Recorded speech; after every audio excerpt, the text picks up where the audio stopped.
Hello, I'm Sally Inkster and I help new entrepreneurs gain confidence through their personal branding that enables them to go out and show themselves and their businesses to the world.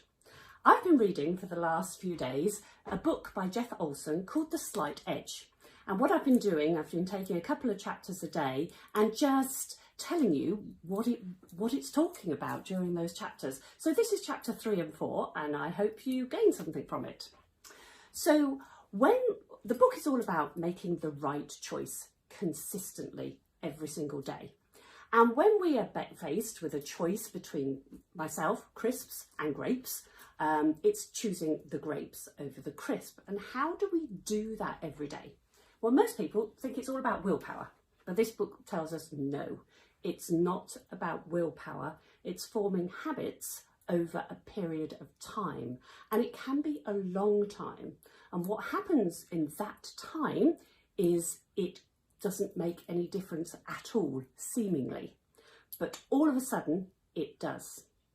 He tells us a story about two brothers, and their father is dying. He's made a will and he gives them their legacy, and he says you can have in your hand today £1 million or $1 million, or I will put 1 penny and give you 1 penny and put 1 penny in the bank and tell the bank manager that he has to double that penny every single day.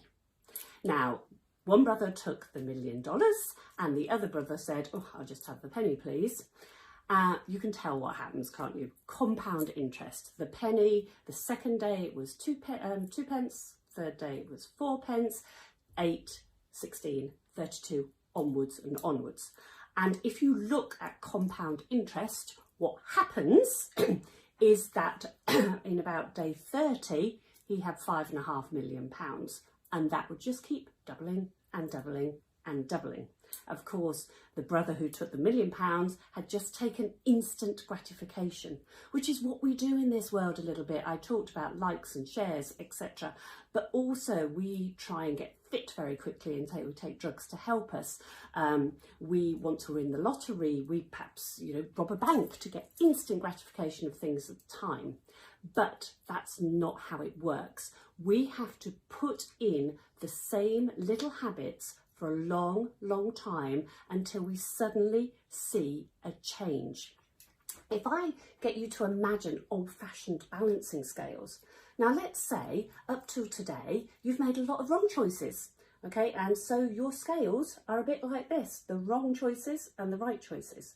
If you stop making those wrong choices today and start making right choices, what will happen is it's like putting a grain of sand into this top weight here.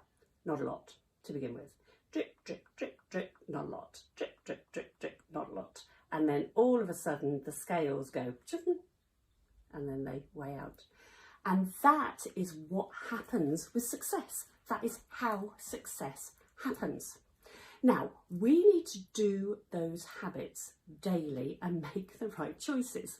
But if you're telling me to get healthy, I have got to pick up at £1 weight one day and £2 weight the next day, then 4, then 8. By the time I've got to lifting 16 pounds in about 4 or 5 days, I'm not going to be able to do it. It's just too much. It is far too much. But what if I tell myself I can change 100% in a year? And the key here, instead of willpower, it's knowing. And I know if I make a 0.003% change every day to the positive, in a year I will have made 100% difference to my health, to my finances, whatever it is. So you can do it just by those little tiny changes. And that is what we need to do. Tiny little changes every single day, carried on over a long, long time. Anyway, I hope that you can go out today and be the best you by starting making a habit of the best right choices all the time. Okay, thank you. Bye.